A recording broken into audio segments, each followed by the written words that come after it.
我们注意到 We noted that Russia lately revealed some research plans about U.S. biolabs in Ukraine, including the UP4 plan using the transmission of birds for the bird virus, and the R781 plan using the bat pathogens, and the UP8 plan studying the virus, the Hantan virus. All this evidence revealed by Russia shows that the U.S. wants to gain the means for the releasing of biochemical weapons by studying the migrant of the birds and the spread of the virus.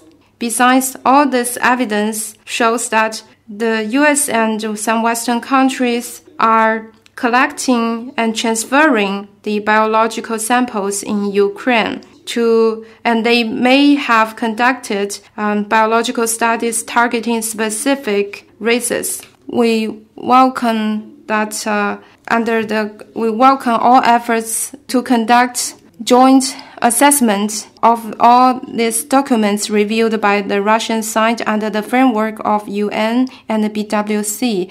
And we also call on for independent international investigation into these U.S. biolabs and to urge the U.S. to stop obstructing the verification mechanism under BWC.